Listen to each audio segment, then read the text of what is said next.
delivered with Leopard 2 tanks. And then, of course, there's also the risk of potential escalation from Russia. Germany stressed, the new defense minister, that Germany is not a nuclear power. So all these things have to be taken into consideration. And then, of course, also the question is there something that will really make a difference on the battlefield? Boris Pistorius said it's also a question of delivering air defense systems to Ukraine, so that can make a crucial difference on the battlefield. But when it comes to those battle tanks, those combat tanks, he said that he's ordered his ministry to make a proper assessment of what would be available in case the decision to delivery of Leopard 2s was made by the Chancellery. And he said that he's expecting this decision to be made, whether it's in 1 day, 1 week or 2 weeks, he didn't know. He also added that Ukrainians can also be trained already by other partners who want to donate those Leopard 2 tanks ultimately. And Nina, this meeting of NATO and defense leaders at Ramstein was convened by the United States. What is the U.S.'s position on delivering those tanks to Ukraine? They argue that battle tanks do play a very vital role in helping Ukraine push Russia back from its territory. And they say in an official statement that was released before Lloyd, the U.S. Defense Secretary, arrived here in Berlin, that Germany plays a key role. And they also added that one of the goals of U.S. Defense Secretary Austin's visit in Berlin was to unlock that decision from Berlin. So I believe that today Boris Pistorius, the new defense minister, was tasked with buying Germany a bit more time and trying to set the wheels in motion so that proper discussions can continue on this very topic and that a decision can be made very swiftly. Okay, so perhaps Lloyd Austin signaled that they're allowing Germany a bit more time, but he did as well stress the importance of this moment and the need to act now. We also heard a similar message from the Ukrainian President Zelensky, saying time is of the essence.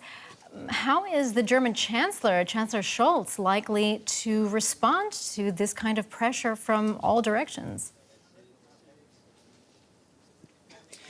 Well, again, I just have to call into mind what the defense minister, who's only been in his job for more than 24 hours, has told reporters today, told us here at Ramstein. And he said this is something where we have to make careful considerations. We have to have those detailed discussions.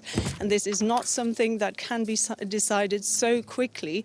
So Olaf Scholz is also stressing all the time that Germany can't go it alone. He also doesn't want Europeans to go it alone. He wants the US to be very closely involved in this military support, and he wants a coordinated answer, something where the whole package makes sense on the battlefield so that Ukrainians get what they need. And there he stressed that Germany is delivering air defense systems. They've promised more IRIS-T systems. They've also promised another Patriot. So this is something where Germany will have to make a decision on the Leopard 2s. We don't know yet whether that's going to be a positive or a negative decision, but there are people who are now saying the fact that Boris Pistorius has ordered his ministry to look at which Leopard 2s would be available if the decision is then positive is already an indication that Germany is prepared to also give its green light.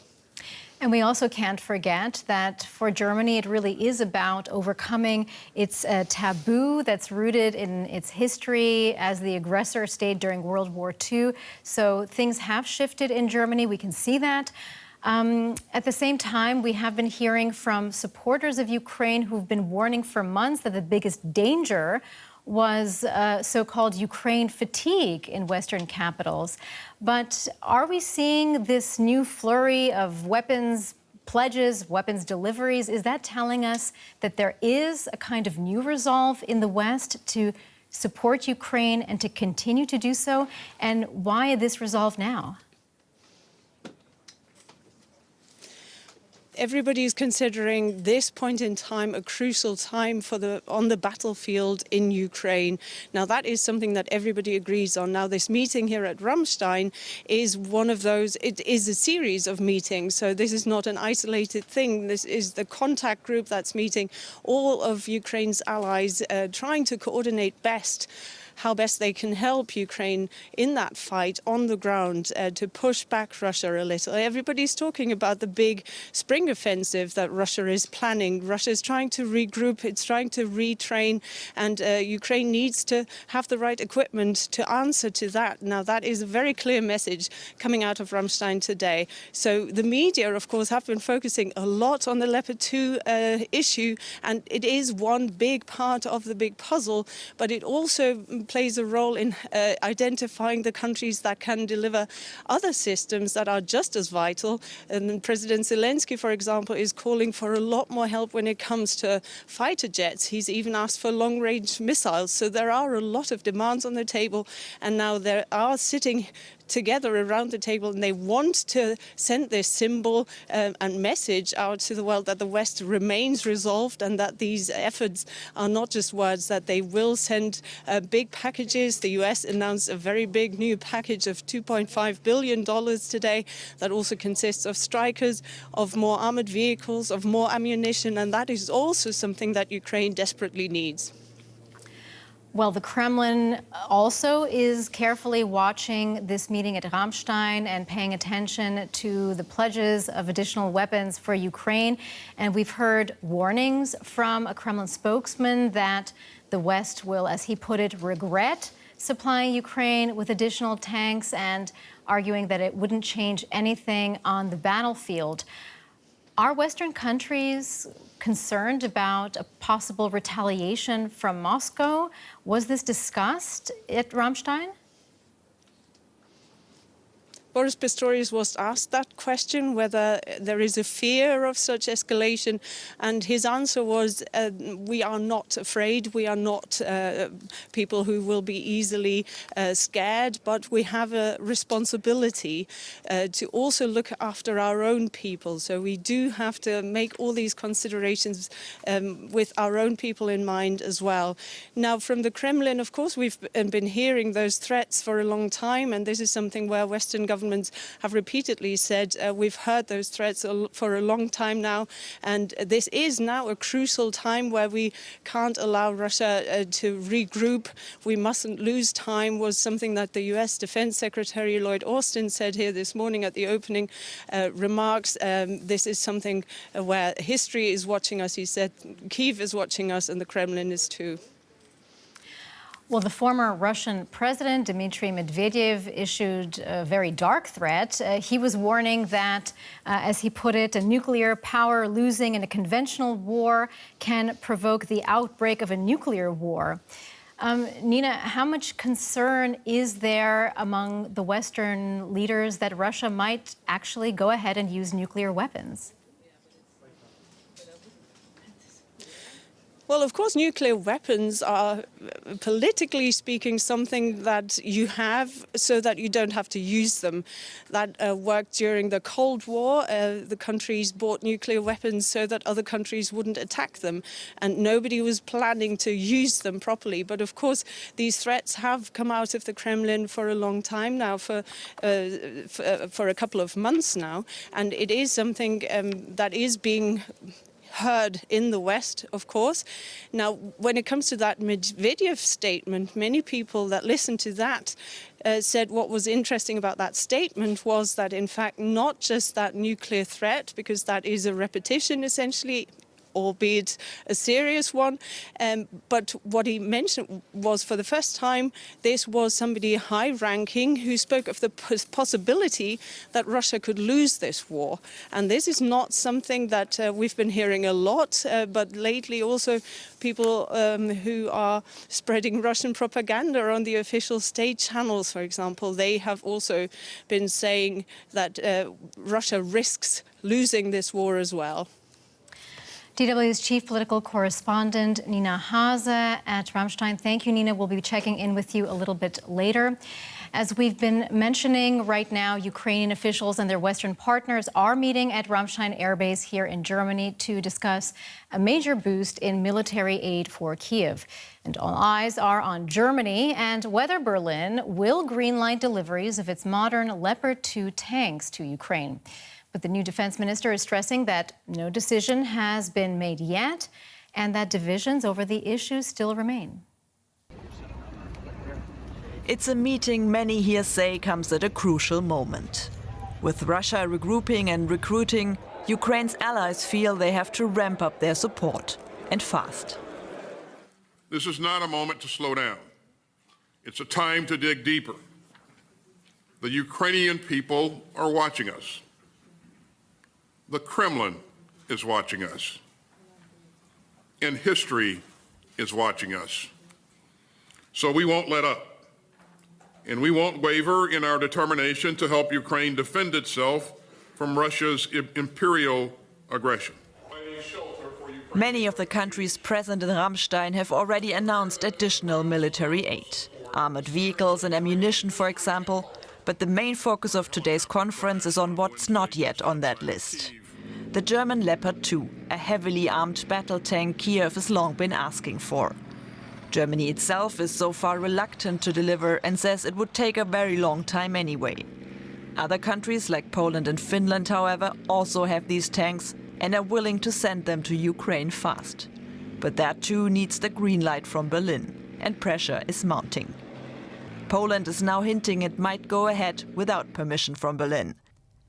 I think that if there is strong resistance, Polish Deputy Foreign Minister Paweł Jabłoński said, we will be ready to take even such non-standard action. But let's not anticipate the facts. Ukraine, too, is pushing hard amid Russia's latest attacks.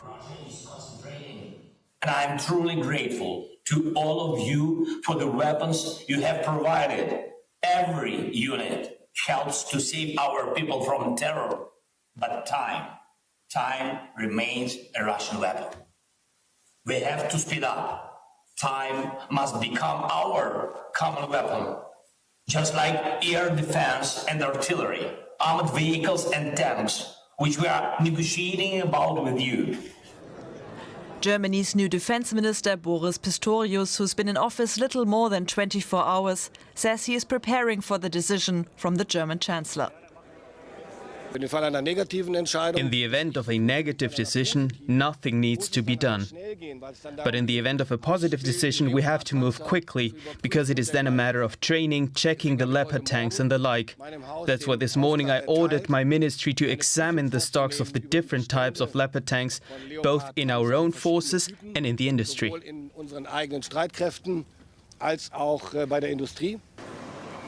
But when that decision will be made is still anyone's guess. Well, Ukrainian President Volodymyr Zelensky has made a point of increasing the pressure on Germany in an exclusive interview with German television. He used it to repeat his call for the rapid delivery of tanks. In plain language, can you deliver Leopards or not? Then hand them over. It's not like we're attacking if anyone's worried about that. These Leopards are not going to pass through Russia. We're defending ourselves. Well, one of the heavy tanks that Ukraine would like to get is the U.S. M1 Abrams. It started serving the U.S. Army in 1980 and was used in combat in the Gulf and Iraq wars, as well as in Afghanistan. So what makes this battle tank so effective? Have a look. The M1 Abrams tank is a third-generation battle tank, named after a U.S. Army general. It was created for armoured ground warfare during the Cold War. More than 40 years later, and following significant upgrades, it's the US Army's main battle tank. The Abrams has seen action in numerous military conflicts around the world, including Iraq and Afghanistan. Weighing more than 60 tons, it's one of the heaviest tanks in service.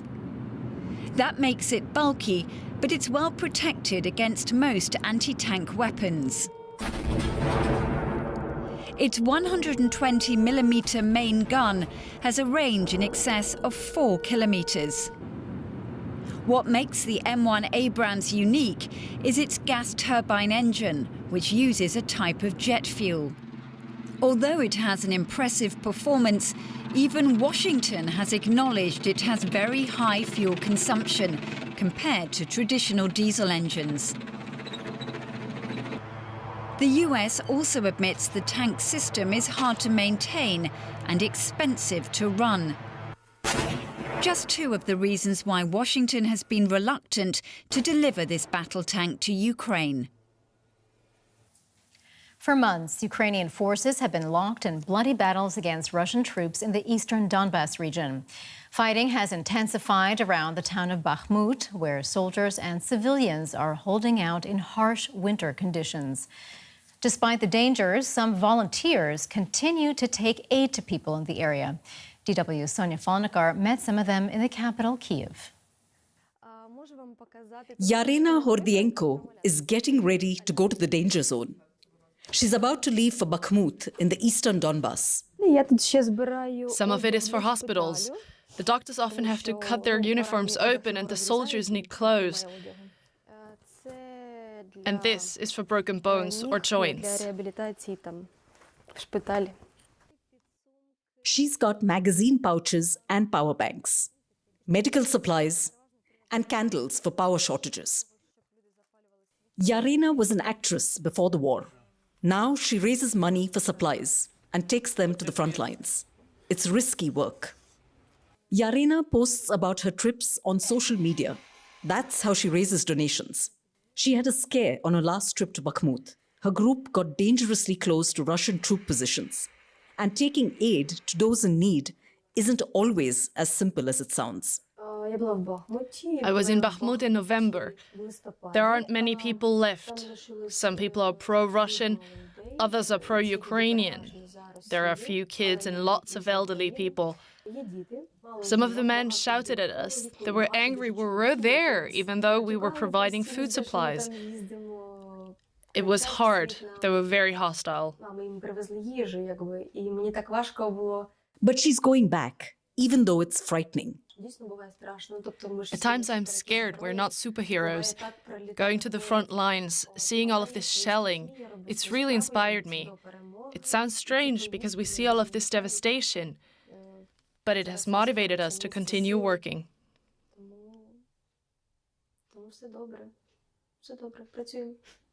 And there's hope as well. She picked these in Bakhmut.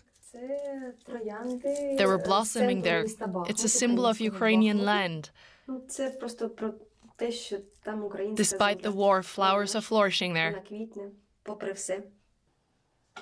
Across town, Alexandra Kravchenko makes trench candles with paraffin wax. They can provide heat as well as light and can be hugely helpful for soldiers in freezing winter conditions. The big ones can burn for up to 7 hours and can even help cook food. Alexandra reckons she's made over 1,000 so far. The troops are out there, on the front lines, every day. Helping them is a moral question, because you can't not do anything. You have to support them, provide them with some warmth.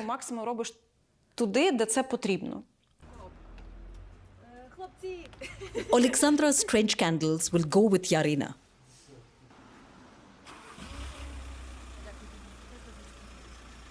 Again, Yarina leaves the relative safety of Kyiv and heads for the war's most dangerous hotspot. Let's get a check now. Some of the other stories making news this hour. Germany's third LNG gas terminal has arrived in the northern state of Schleswig-Holstein. Economy Minister Robert Habeck was on hand to oversee its delivery. Once installed, a pipeline will deliver liquefied natural gas from tankers to Germany's grid. It's part of Berlin's strategy to secure alternatives to Russian gas. French President Emmanuel Macron has announced plans to increase France's defense budget by a third over the next 7 years. He made the statement on a visit to an air base in southwestern France.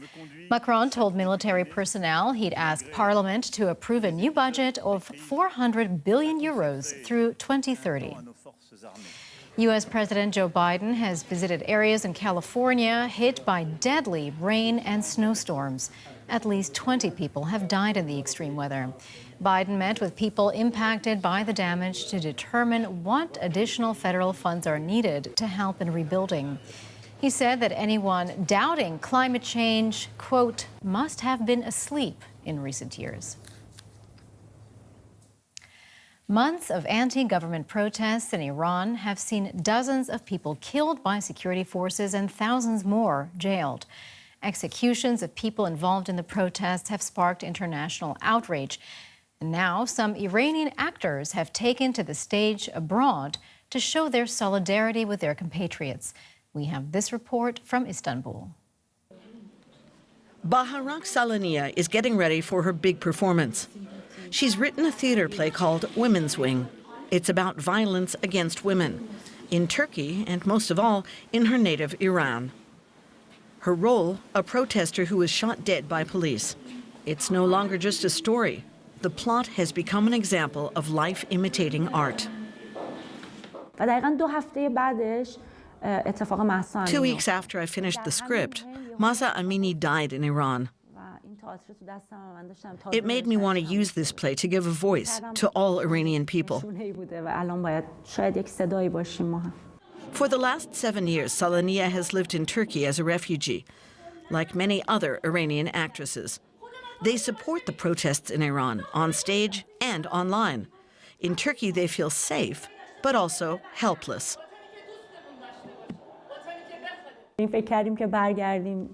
Sometimes I have the desire to go back to Iran, but my friends warn me, saying they'll arrest us straight upon arrival and throw us into jail. So I stay and I feel guilty. In today's audience is a man called Kaveh Ahangar.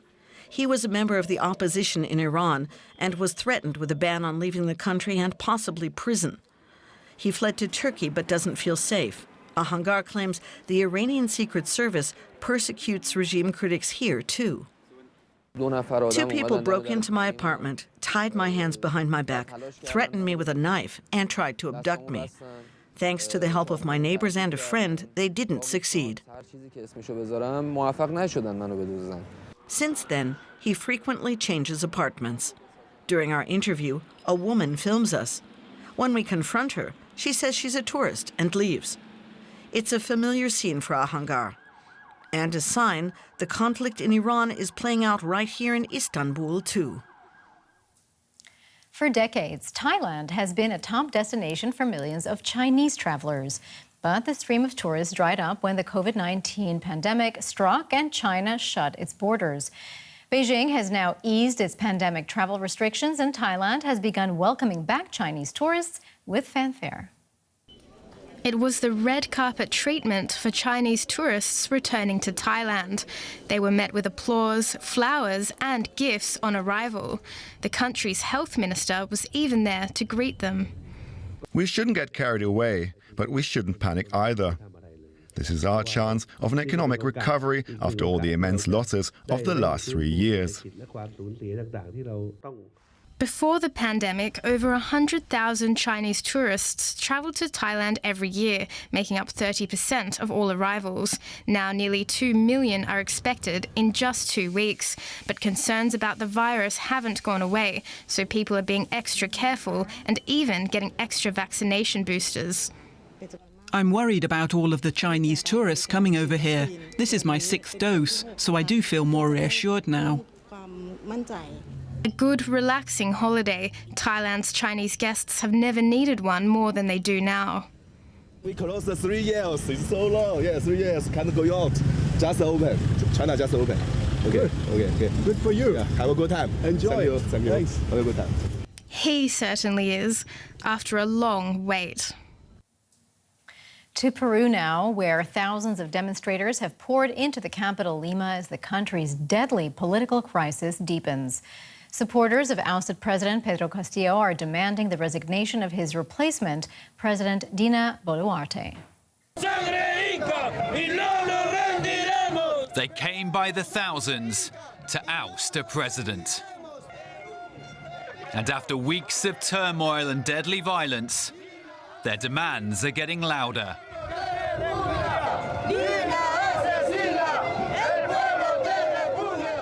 More than 10,000 police officers greeted demonstrators on the streets of the Peruvian capital.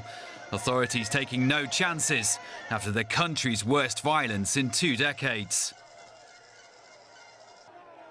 And it's not long before tensions boil over.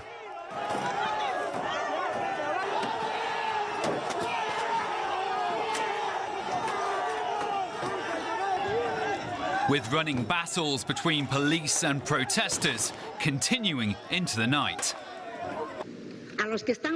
To those who are protesting daily, who is financing you? Why are you not working, and what money are you bringing to your homes? Why are you leaving your families to protest?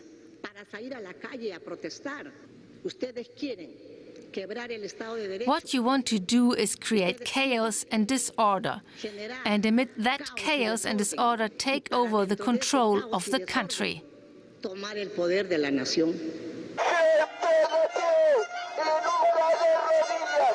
Anger has been growing across Peru since the arrest of former President Pedro Castillo, the country's first leader from a rural Andean background. Many of those demonstrating here have travelled from the poorer Andean regions, now bringing their fight to the capital, fuelled by mistrust in the country's elite and anger at the bloodshed linked to crackdowns on protesters in their hometowns. We want Dina Boluarte to resign and the Congress to be restructured. We want a new constitution so that the country can find its way back to peace. There is more poverty. We feel more abandoned. There is nothing. No history is waiting for us. That's why we came here today to fight her. President Boluarte has insisted she won't resign, but says she does support a push to bring forward elections for president and Congress to 2024. But that's unlikely to quiet these protesters and help heal a country deeply divided. Now to some of the other stories making news around the world. Google's parent company, Alphabet Inc., has announced it's cutting around 12,000 jobs, or 6% of its workforce. Sundar Pichai, Alphabet's CEO, said in a staff memo that the company's rapidly increased hiring in recent years matched a different economic reality. The cuts come days after rival Microsoft said it would lay off 10,000 workers. In Georgia, 5 people were killed when a gunman opened fire from an apartment balcony. The victims include his neighbors and a police officer. Authorities say the perpetrator, who was a former soldier, then killed himself. It happened in the town of Sagarejo, east of the capital, Tbilisi. Brazilian football player Dani Alves has been arrested in Barcelona, Spain, on sexual assault allegations. Police say the alleged incident happened on New Year's Eve in a nightclub in the coastal city. Alves will now go before a judge who will decide on the charges. Well, right now, Ukrainian officials and their Western partners have been meeting at Ramstein Air Base here in Germany to discuss a major boost in military aid for Ukraine. All eyes are on Germany and whether Berlin will greenlight deliveries of its modern Leopard 2 tanks to Ukraine. But the German defense minister is also stressing that no decision has been made and that divisions over the issue still remain. It's a meeting many here say comes at a crucial moment. With Russia regrouping and recruiting, Ukraine's allies feel they have to ramp up their support, and fast. This is not a moment to slow down. It's a time to dig deeper. The Ukrainian people are watching us. The Kremlin is watching us. And history is watching us. So we won't let up. And we won't waver in our determination to help Ukraine defend itself from Russia's imperial aggression. Many of the countries present in Ramstein have already announced additional military aid. Armored vehicles and ammunition, for example. But the main focus of today's conference is on what's not yet on that list. The German Leopard 2, a heavily armed battle tank Kiev has long been asking for. Germany itself is so far reluctant to deliver and says it would take a very long time anyway. Other countries like Poland and Finland, however, also have these tanks and are willing to send them to Ukraine fast. But that too needs the green light from Berlin, and pressure is mounting. Poland is now hinting it might go ahead without permission from Berlin. I think that if there is strong resistance, Polish Deputy Foreign Minister Paweł Jabłoński said, we will be ready to take even such non-standard action. But let's not anticipate the facts. And we are now watching a press statement from U.S. Defense Secretary Lloyd Austin and Chairman of the Joint Chiefs of Staff, Mark Milley. Over to you, Secretary Austin. Well, good afternoon, everyone, and thank you all for joining us today at Ramstein. We've just concluded the 8th Ukraine Defense Contact Group meeting, and it was great to start the new year by deepening our coordination as we work together for Ukraine's self-defense. As President Biden has said, this is a decisive decade for the world, and this is a decisive moment for Ukraine's struggle to defend itself. So this contact group will not slow down. We're going to continue to dig deep, and based upon the progress that we've made today, I'm confident that Ukraine's partners from around the globe are determined to meet this moment. The United States remains committed to leading in this coordinated effort.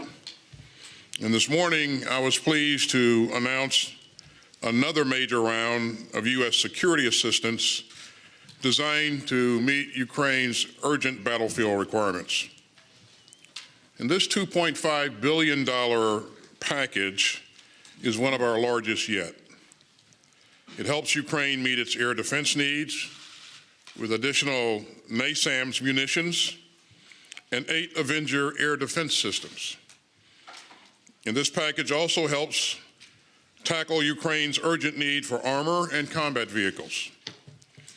It includes 59 additional Bradley infantry fighting vehicles and 90 Stryker armored personnel carriers, 53 MRAPs, and 350 up-armored Humvees.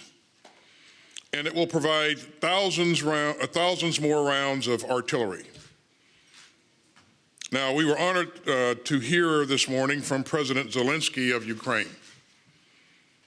And let me also thank several other brave Ukrainian leaders for joining us today.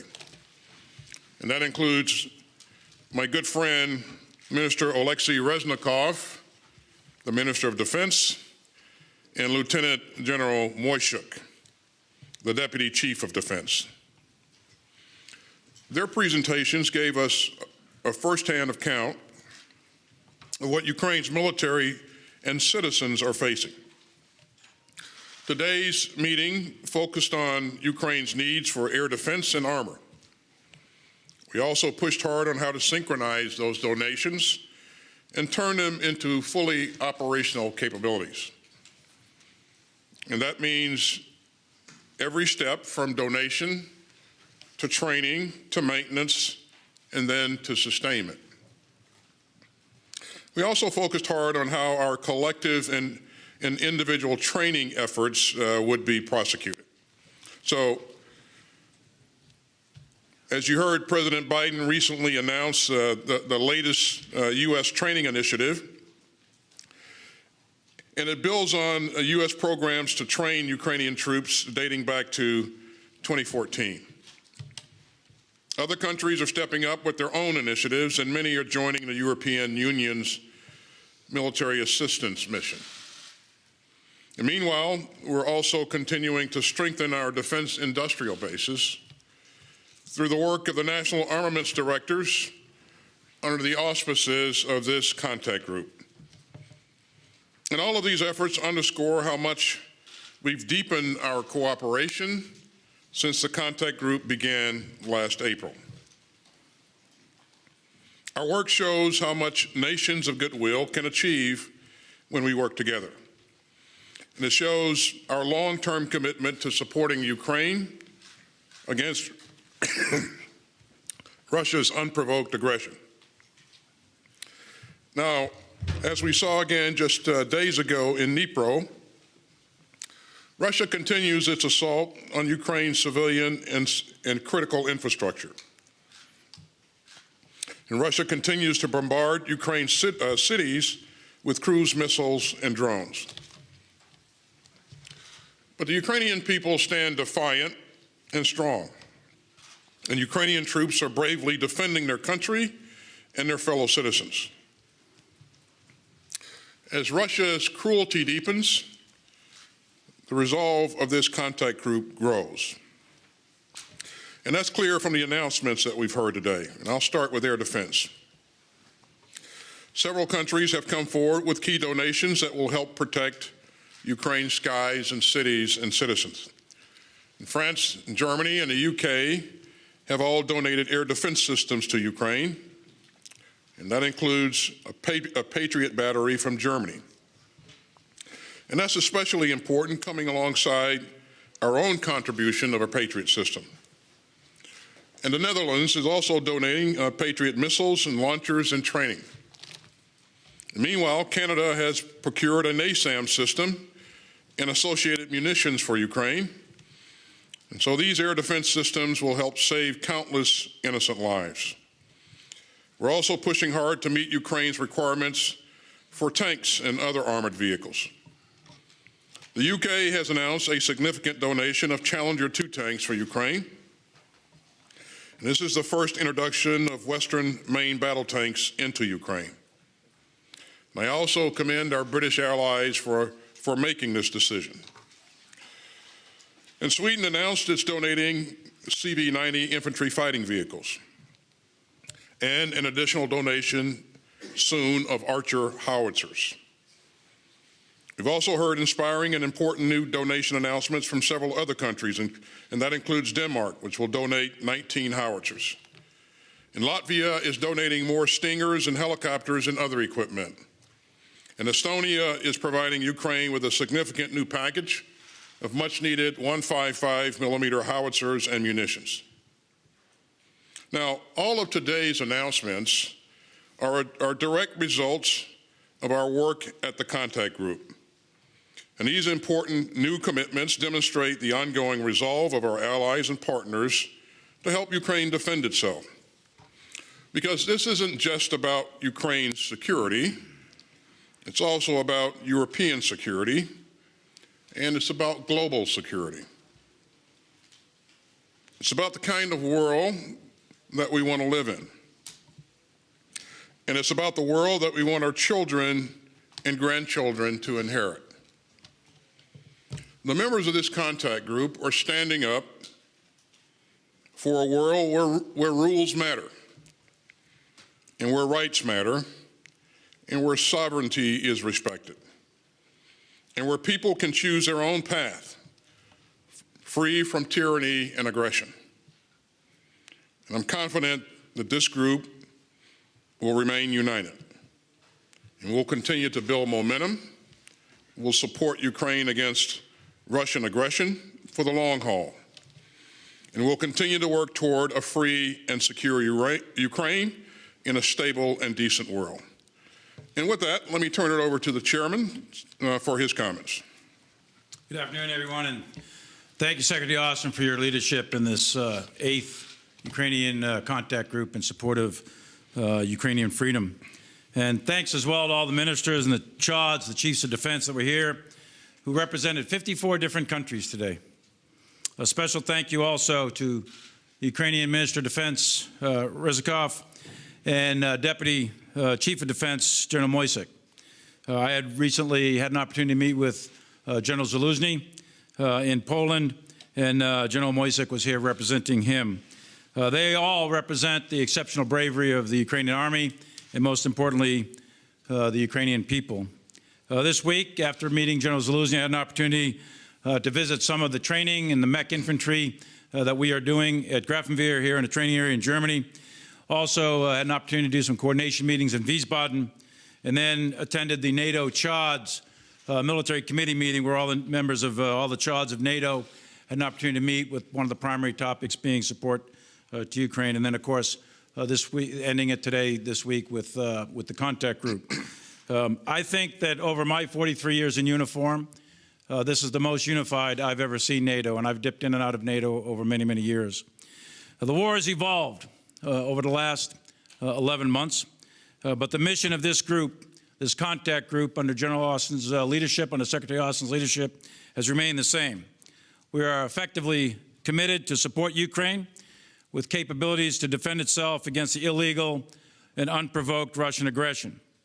In the words of President Biden, Secretary Austin, and many other national leaders, as much as it takes for as long as it takes, in order to keep Ukraine free, independent, and sovereign. These contact group meetings play an important role as we support Ukraine in the defense of its territory, and they are a clear, unambiguous demonstration of the unity and resolve of the allied nations. Yesterday, as Secretary Austin just mentioned, President Biden released our 30th security assistance package signifying our continued commitment to Ukraine. This package, combined with our previous one, includes combined arms maneuver capabilities with supporting artillery, equivalent to at least 2 combined arms maneuver brigades or 6 mech infantry battalions, 10 motorized infantry battalions, and 4 artillery battalions, along with a lot of other equipment. This package, this U.S. package, along with the Allied donations that were indicated today, signify our collective resolve and our commitment to Ukraine to protect their population from the indiscriminate Russian attacks and to provide the armor necessary to go on the offensive to liberate Russian-occupied Ukraine. Additionally, this week in Germany, we began battalion and brigade collective training that I had an opportunity to visit at the Combined Arms Maneuver Training Center here in Grafenwehr in support of the Ukrainian Army. That training, in addition to the equipment, will significantly increase Ukrainians' capability to defend itself from further Russian attacks and to go on the tactical and operational offensive to liberate the occupied areas. With the training that the United States and our partners are doing, the Ukrainians will advance their command and control, their tactics, techniques, and procedures, their ability to integrate fires with maneuver, and they will more effectively synchronize all of the combined arms in order to execute maneuver-based operations. The support that we discussed today in this contact group meeting, the training that we discussed today and the way ahead is really an extension of what's been going on since 2014, and today signifies a very real and tangible difference in the Ukraine's efforts to defend itself. International aggression, where large countries use military force to attack small countries and change recognized borders, cannot be allowed to stand. Eventually, President Putin, Russia, will realize the full extent of their strategic miscalculation. But until Putin ends this war, his war of choice, the nations of this contact group will continue to support the defense of Ukraine in order to uphold the rules-based international order. Thank you, and I welcome your questions. Thank you, Mr. Secretary Chairman. Our first question will go to Ute Spannenberger from ARD. Hello, Mr. Secretary of Defense. My question is, many of us thought that today we will have a breakthrough in the discussion about heavy battle tanks. You didn't mention that at all. We didn't talk about Leopard 2 or Abrams tanks. So did you talk about that today? I think you may have heard the German Minister of Defense say earlier that they've not made a decision on the provision of Leopard tanks. What we're really focused on is making sure that Ukraine has the capability that it needs to be successful right now. So we have a window of opportunity here, between now and the spring whenever they commence their operation, their counteroffensive. And that's not a long time. And we have to pull together the right capabilities. And you heard the chairman walk through some of the substantial combat power that we and some of our allies have offered to provide. There are tanks in that those offerings. Poland, for example, it continues to offer tanks and will provide tanks, and other countries will offer some tank capability as well. I don't have any announcements to make on M1s, and you heard the German Ministry of Defense say that they've not made a decision on Leopards. So. Thank you. Our next question will go to Idris Ali, Reuters. Mr. Secretary, over the past week, a number of European countries have publicly pleaded with Germany to allow the transfer of their tanks. You met with your German counterpart yesterday, and like you said today, they still have not made a decision. Are you disappointed in the German position? And how can Germany still be seen as a reliable ally, given what is widely perceived as them dragging their feet on something so simple? And for the chairman, is there any prohibition on the use of American weapons by the Ukrainians in Crimea currently? And you've talked about how this war, like many others, has to end through a negotiated settlement. Is now the time for the Russians and Ukrainians to come to the table to talk about that?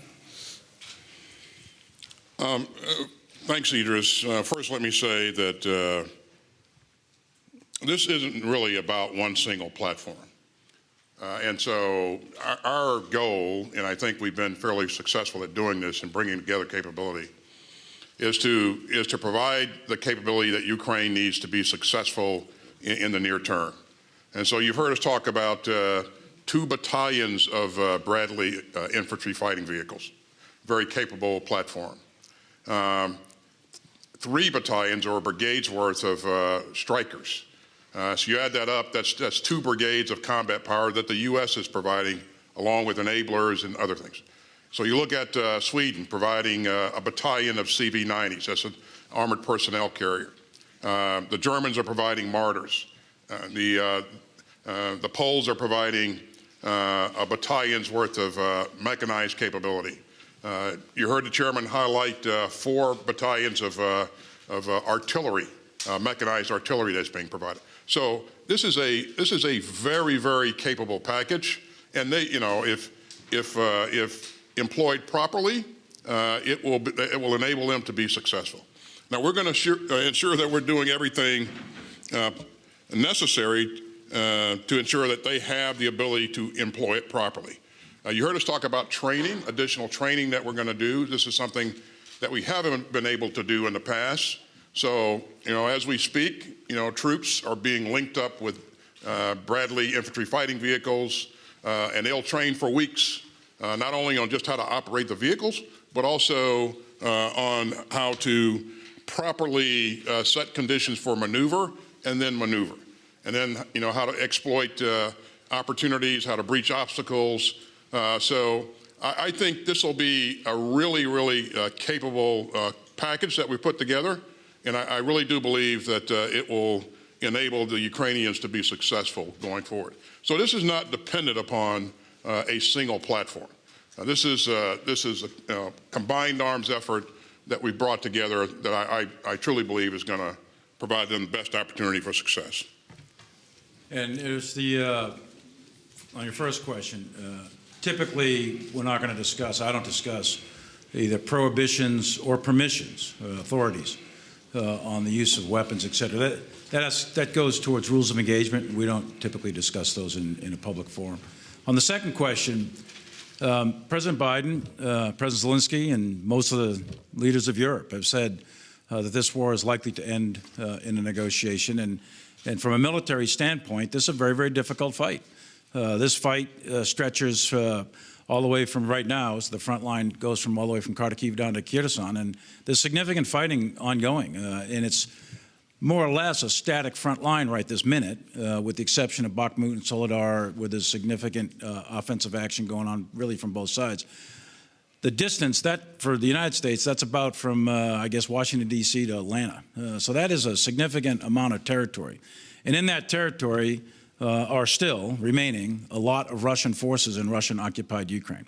So from a military standpoint, I still maintain that for this year, it would be very, very difficult to militarily eject the Russian forces from every inch of Ukrainian-occupied or Russian-occupied Ukraine.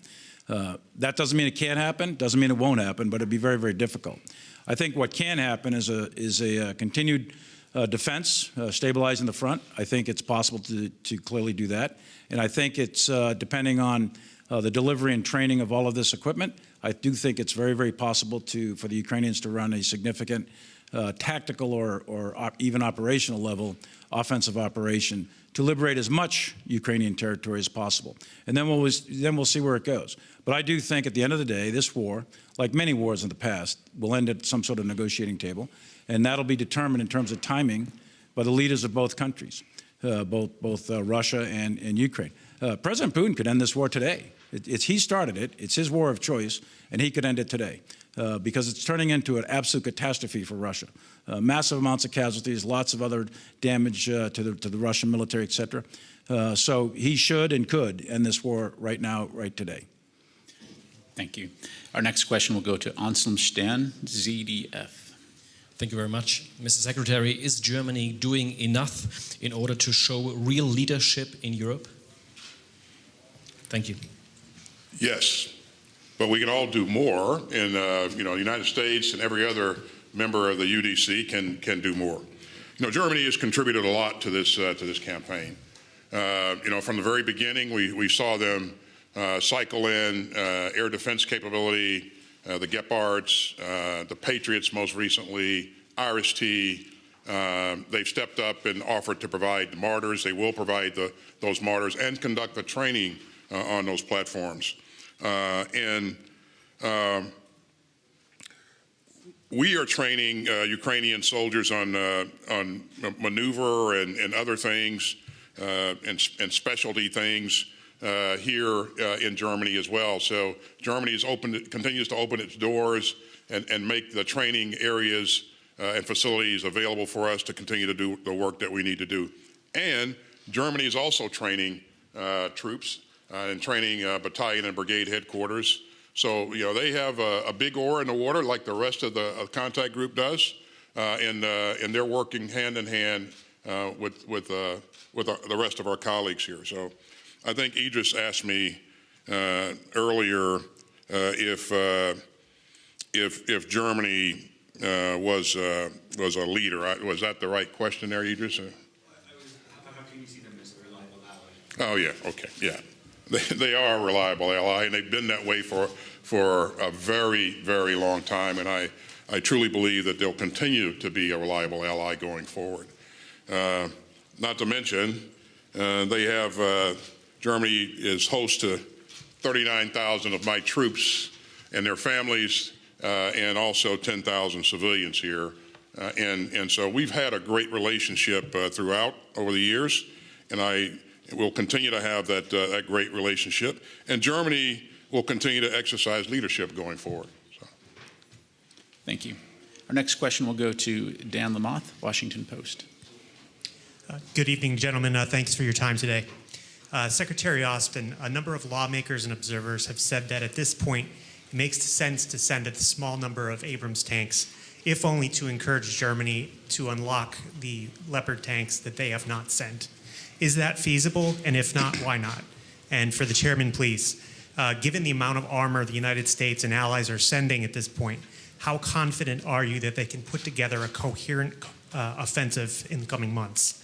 To what extent, to the extent you can, what might that look like? And separately, you just referenced the large number of casualties. Can you give us any update on what you're seeing at this point for casualties on both sides? Thanks. I think you heard the German Minister of Defense say earlier today that there's no linkage between providing M1s and providing Leopards. And I think he was pretty clear about that. So this notion of unlocking, in my mind, it's not an issue, and more importantly, in his mind as well. And in terms of providing capability, what we in the department always look at is, providing credible combat capability. We don't do things or employ capabilities as a notion, for anything other than providing credible combat capability. And that's where our focus will be in the future, whatever we do, whatever we employ. So.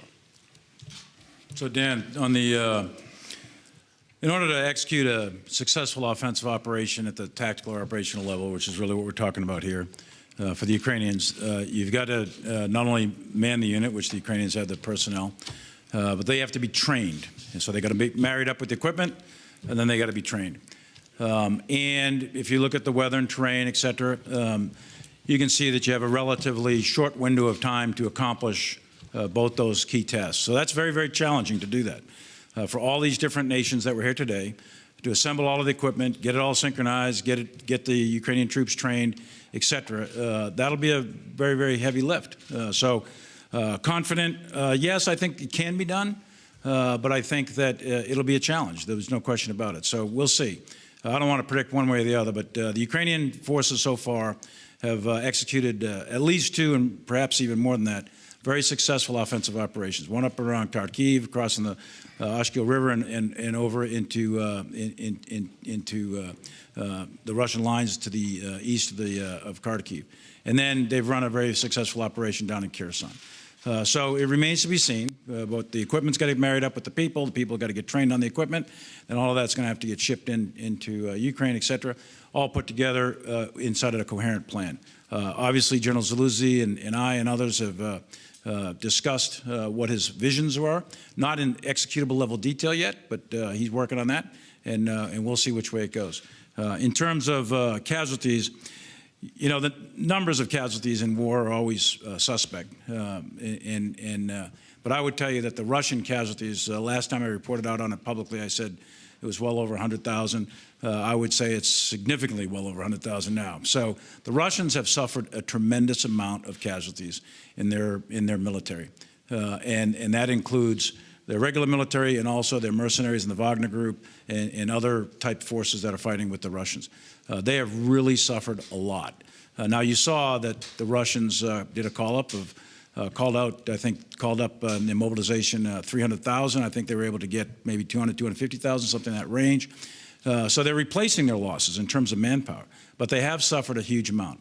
Ukraine has also suffered tremendously. You know that there's a significant amount of innocent civilians that have been killed as a result of the Russian actions. The Russians are hitting civilian infrastructure. There's a significant amount of economic damage, significant amount of damage to the energy infrastructure, and the Ukrainian military has suffered a significant amount of casualties themselves.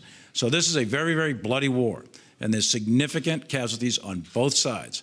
And this is why I say that I think that sooner or later, this is going to have to get to a negotiating table at some point in order to bring this to a conclusion. And that will have to happen when the end state, which is a free, sovereign, independent Ukraine with its territory intact, is met. When that day comes, then people will sit down and negotiate an end to this. But there's been a huge amount of suffering on both sides. Ladies and gentlemen, that is all the time we have available today. Mr. Secretary, General Milley, thank you both gentlemen. This concludes our press briefing. Thank you. And if you're just joining us, we've been listening to a press conference by U.S. Defense Secretary Lloyd Austin and the U.S. Chairman of the Joint Chiefs of Staff, Mark Milley. They were speaking at a meeting of NATO and defense leaders at the U.S. Air Base in Ramstein.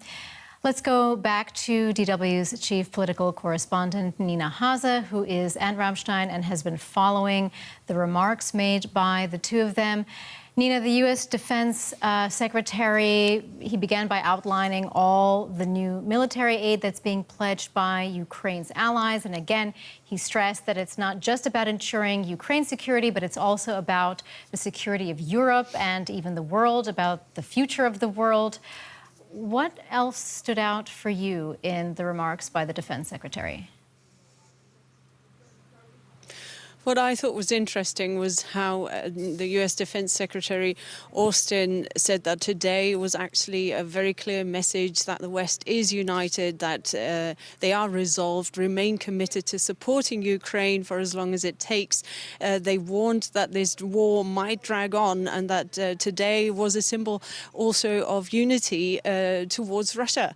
And they said that essentially Putin could end the war right now, but he's likely not going to do do that. And so this is why they said that lots of countries have made important pledges today that can help Ukraine almost immediately on the battlefield. And they said that that was vital, that now with all those donations that have come from allies, they now need to synchronize them so that Ukraine can be given can be turned into a fully operational capabilities, that those donations can be turned into fully operational capabilities that can make a difference on the battlefield. Now, if the US Defense Secretary Lloyd Austin was disappointed because we didn't hear from the German government whether they were going to give the green light to the Leopard 2 deliveries, those deliveries of those combat tanks that have put Germany so much in the spotlight in recent days and weeks. If he was disappointed, he was very good at hiding that. Indeed, he praised Germany for the big deliveries that they have announced already of air defense systems, for example, armored vehicles, etc. But this remains a topic that the coalition will continue to discuss. And he said that this contact group of NATO allies and the West is essentially proving now that they remain committed and that they will sit together very closely in the next couple of days and weeks as well, so that Ukraine is ready for when that offensive from Russia comes that everybody's talking about, where Russia is regrouping so that Ukraine can push back Russia in this offensive. Yeah, it was also emphasized by the chairman of the Joint Chiefs of Staff, Mark Milley, this notion of unity. And he even said that in his, I think it was 43 years in uniform, this is the most united he'd ever seen NATO. So, Nina, is this a sign of a new kind of resolve when it comes to supporting Ukraine? Is this a turning point, this meeting in Ramstein? I think they are hearing very clear warning signs from Moscow, indeed, that this regrouping and the training that Russia has announced for this spring offensive is to be taken seriously.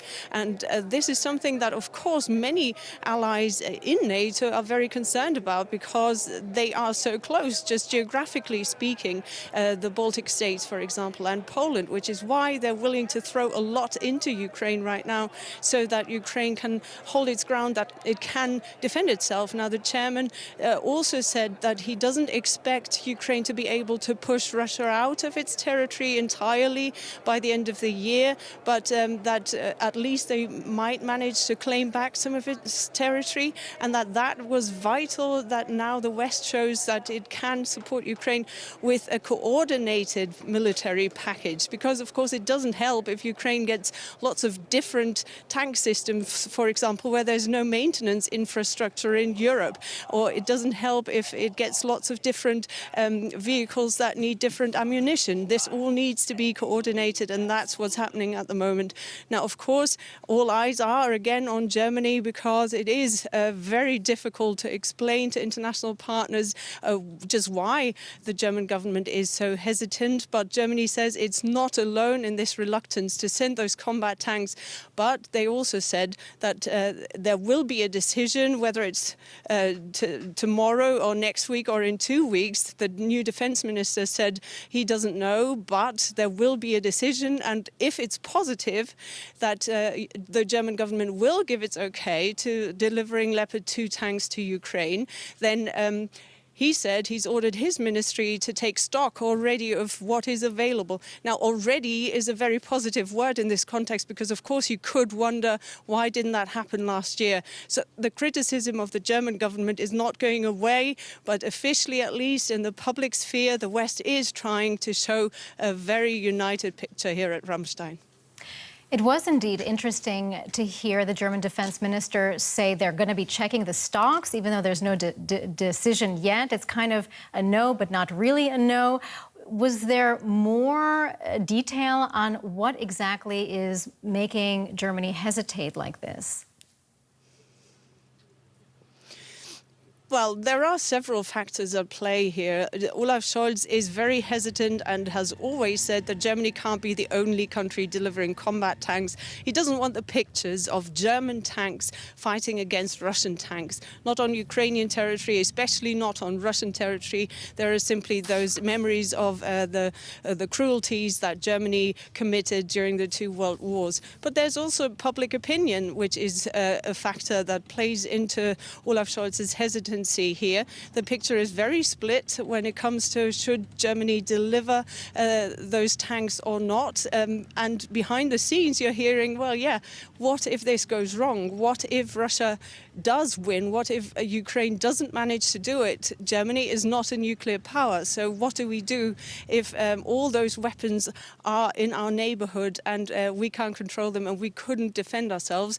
All of this is something that is probably playing a part in why Germany has been so reluctant. But you also have to say that so far the German government has not been very good at communicating in the public just why it's been so reluctant. Now, many people are now hoping that this will change with a new defense minister. He's only been in the job for a day and a half, but already many people here are saying he's a much better communicator than his predecessor, so maybe he'll also help take away some of the pressure from Germany. Well, of course, the Kremlin has also been watching the meeting at Ramstein Air Base and is following very closely all the pledges for additional military aid for Ukraine. We've heard from a spokesman for the Kremlin that they're warning the West against consequences if they do continue to send additional military aid to Ukraine and insisting that it's not going to make a difference in the battlefield. Was there discussion among a possible escalation on the part of Russia or the threats that are coming from the Kremlin? Well, not officially. Nobody confirmed that here on the record. But of course, it's something that all defense ministers have to take into consideration. Having said that, this is not new. Russia has been warning that it is a nuclear power and that it could retaliate. They've also said that those new weapon systems are not going to help Ukraine and that Russia remains even more committed. Russia does say that they find themselves at war with NATO. Now, NATO is, of course, still saying we're supplying Ukraine with weapons. We are not party to the war. And that is something where especially the German government has been extremely careful not to give anybody that impression. But will that really happen? Now, that is something that only Vladimir Putin knows, whether he would really risk such a nuclear strike. That was DW's chief political correspondent, Nina Hase, on the ground for us at Ramstein Air Base. Nina, thank you for your reporting. We can see it's snowing, and don't freeze. Thank you, Nina, for all of your insights. Let's turn now to our correspondent, Terry Schultz, who is in Brussels. Hi, Terry. So you've also been following this press conference by the U.S. Defense Secretary and the U.S. Joint Chiefs of Staff. And what will be the consequences that the decisions made in Ramstein, the pledges for new military aid for Ukraine, what impact will that have on NATO? Secretary General Jens Stoltenberg has been calling for allies to do just this, to increase both the quality and quantity of equipment that they're sending to Ukraine. And in fact, when countries have warned that their own stockpiles are running low, that they're a little bit worried that they would be able to protect the homeland, Stoltenberg has said, you know what, send it to Ukraine. So this has been clearly his priority, and he will be pleased to hear of the new lists of arms that will be sent to Ukraine. It just shows how the prevailing view of Stoltenberg and of many other countries in the alliance is that if Ukraine doesn't win this war, if we don't throw everything at the Russian military, then Europe can't be safe either. This is not a view shared by all governments, but most governments inside NATO. Well, NATO countries were fairly quick in providing military aid to Ukraine. So why is it taking so long for certain governments to make a decision about tanks? Why is the topic tanks this divisive? And you saw at that press conference, certainly everyone is obsessed with the question of tanks. Now, all allies are sending something. Most of them don't have these modern, heavy tanks that President Zelensky asked for once again today. And so far, only the UK has said it will send tanks. And of course, that puts a lot of pressure on the US and on Germany. Now, the United States says that it doesn't make sense to send the Abrams tanks, that they're too heavy, they're too expensive, too hard to maintain. That leaves Germany in the spotlight, as we heard from Nina, as we heard at the press conference, and the Leopard 2s. Now, one of the reasons why the Leopard 2s are so attractive, besides the fact that, of course, a much shorter distance to travel than the United States would have in sending their own, is that a dozen NATO countries use the Leopards. And so you have more potential contributors, you have greater expertise, greater availability of spare parts. And this is the second reason why Germany is under so much pressure, not just to send its own supply of Leopards, which it has said might take a long time, but also to allow these other countries. And in fact, just during this press conference, we saw reports that the Czech Republic and Slovakia, who have ordered Leopards from Germany, have said they're willing to send their supplies to Ukraine as well. So in addition to Poland and Finland, some of the other countries that have already said this, more pressure piled on Germany today. Well, Poland has been saying that it might decide to send Leopard tanks without waiting for Berlin's approval. What would be the consequences for NATO unity if Poland decided to go it alone? You know, it sounds on the surface like this would be a problem, of course, that you don't want the rules governing re-export of military equipment to be broken. That would be, in fact, a pretty bad precedent. You don't want countries producing weapons to lose all control over where they end up. But in this case, it's very interesting because we have seen so many countries that have the Leopards or which have ordered the Leopards wanting to be able to send them to Ukraine. So it isn't exactly clear what the impact would be. And yesterday I asked the chairman of the Joint Military Chiefs if Ukraine needs these tanks militarily, and he said Russia has them, Ukraine needs them too. So clearly, opinion is in the favor of sending the Leopards. That was Terry Schultz reporting from Brussels. Terry, thank you so much. And that's the latest on DW News. I'll have more headlines for you at the top of the hour. Thanks for watching.